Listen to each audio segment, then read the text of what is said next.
Morning guys, आ गए हैं हम फिर दो नए स्टॉक्स के साथ जो कि हमारे रडार में आज टॉप पर हैं। चलिए बात कर लेते हैं। हमारा पहला स्टॉक है ग्रेफाइट इंडिया लिमिटेड।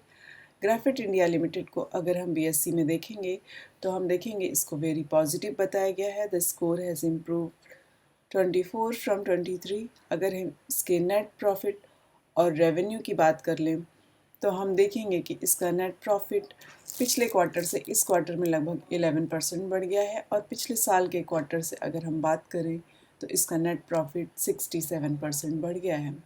अगर रेवेन्यू की बात कर ली जाए तो रेवेन्यू में भी आप देखेंगे पिछले क्वार्टर से इस क्वार्टर में इसने 28% गेन किया है और अगर हम पिछले साल के क्वार्टर से बात करें तो 64% है।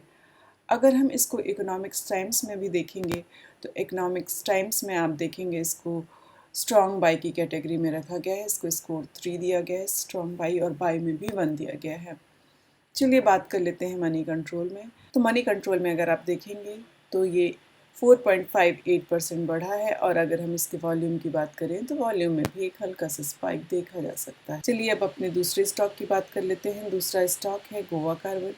गोवा कार्बन को अगर हम देखेंगे तो इसको बीएससी में आउटस्टैंडिंग बताया गया है। The score has improved to 23 from 22 in last 3 month. चलिए बात कर लेते हैं इसके नेट प्रॉफिट और रेवेन्यू की।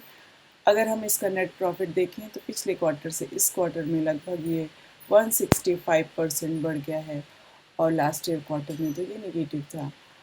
अगर हम रेवेन्यू की बात करें तो रेवेन्यू में भी हम देखेंगे पिछले क्वार्टर से इस क्वार्टर में ये 28% बढ़ गया है और लास्ट ईयर के क्वार्टर से अगर हम कंपेयर करें तो ये 84% बढ़ गया है।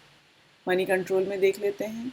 मनी कंट्रोल में आप देखेंगे कि 5.15% का गेन किया है इसने 22 मार्च को और अगर हम इसके वॉल्यूम की बात करें तो वॉल्यूम में भी स्पाइक देखा जा सकता है।